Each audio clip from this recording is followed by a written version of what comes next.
Assalomu alaykum do'stlar, yaxshimisizlar? O'rtoqlar, ko'pchilik bizdan Tracker LS pozitsiyasi qanaqa bo'lishini so'rayapti. Hozir sizlarga qisqacha obzorini qilib beraman. Ushbu ko'rib turganingiz avtomobil Tracker LS pozitsiyasi bo'ladi. Mana pultlari, faralarini ko'rib tursangiz bo'ladi. Как обычный bo'ladi, LED bo'lmaydi faqat. Diskalari 16 razmerli bilan jihozlangan. Xo'sh, tashqi ko'rinishdan bitta ko'ringlar. Faqat oldi, orqa orqada kameralar bo'lmaydi, sensor datchiklari ham bo'lmaydi.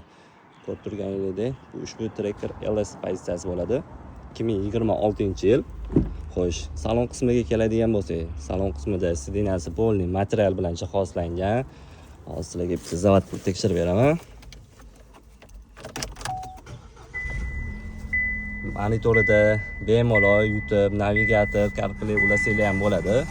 Ushbu tablosida moy uravini, расходini yoki-da balon datchiklarini ko'rsanglar bo'ladi.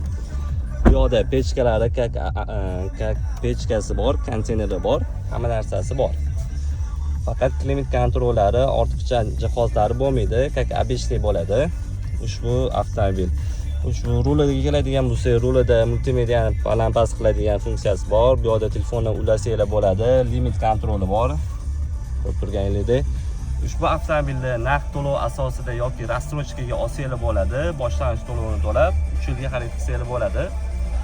Ko'rib turgan pastda nomer yozib qoldiraman. Qanaqadir savolingiz bo'lsa, nomer yozib qoldiraman. Bemalol telefon qilib aloqaga chiqsanglar bo'ladi.